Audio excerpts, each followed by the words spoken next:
Shalom, saya sangat senang hari ini mendapatkan kesempatan untuk memberikan renungan singkat di hadapan layar kaca saudara-saudariku yang dikasihi Tuhan kita, Yesus Kristus. Dalam beberapa menit ke depan, saya mengajak pemuda-pemudi untuk merenungkan dari kitab Galatia, pasal yang kelima, ayat yang ke-23, tentang hidup dalam roh. Saudara-saudara yang dikasihi Tuhan Yesus Kristus, saya mengajak kita membuka Alkitab kita yang terdapat dalam Galatia, pasal yang ke-5, ayat yang ke-23. Di sini saya akan mengambil satu ayat saja, yaitu ayat yang ke-23. Mari kita membuka. Saya akan membacakannya untuk kita semua. Di sana dengan perikop hidup menurut daging atau roh. Ayat 23. Kelemah lembutan, penguasaan diri, tidak ada hukum yang menentang hal-hal itu. Selama kita masih hidup di dunia ini, maka akan selalu ada perperangan antara keinginan daging dan keinginan roh dalam diri kita. Keinginan daging akan selalu berusaha menyeret kita untuk berbuat dosa. Sebaliknya, di dalam diri kita juga ada dorongan Roh Kudus yang membawa kita kepada perbuatan yang dikehendaki Tuhan. Oleh sebab itu, Paulus menasihati supaya kita berjalan di dalam roh agar kita tidak menuruti keinginan daging yang ada pada akhirnya akan menghasilkan buah roh. Pertama, kelemah lembutan. Kelemah lembutan adalah bentuk sikap kerendahan hati. Orang yang lemah lembut hatinya tidak akan merasa bahwa dirinya harus mempertahankan diri agar dihormati.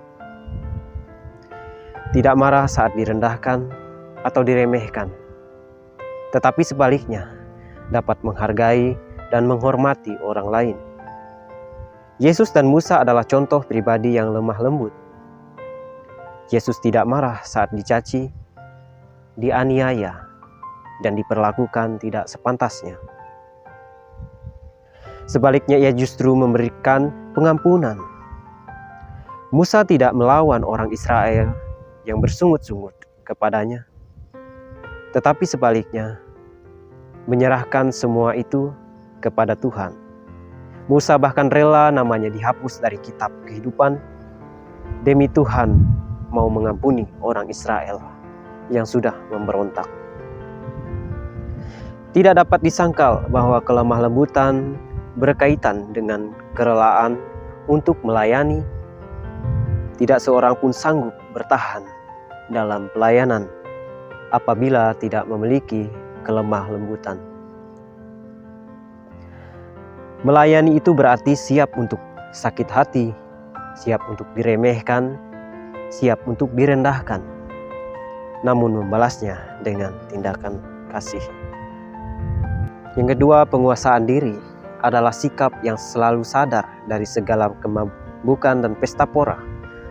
Orang yang mampu menguasai dirinya akan menjaga hidupnya dengan baik, sama seperti atlet dalam suatu pertandingan olahraga. Ia harus dapat menguasai dirinya untuk bertanding sesuai dengan aturan agar perjuangannya tidak ditolak pada akhirnya. Kita dapat belajar dari Simson. Ia adalah seorang yang dipakai Tuhan dengan kuasa yang luar biasa. Namun sangat disayangkan bahwa ia tidak dapat menguasai dirinya. Ia bergaul dengan orang-orang berdosa dan berbuat sama seperti mereka, dan merasa bahwa tidak terjadi apa-apa dengan perbuatannya itu.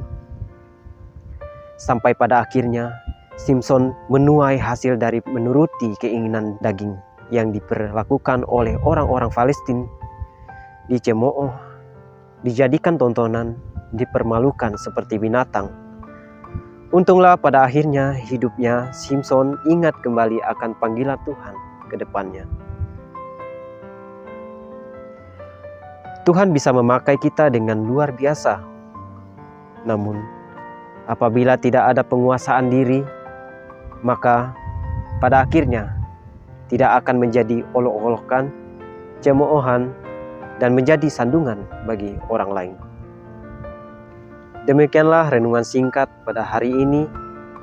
Biarlah firman Tuhan boleh kita lakukan di dalam kehidupan kita sebagai muda-mudi yang takut akan Tuhan. Tuhan Yesus memberkati. Shalom.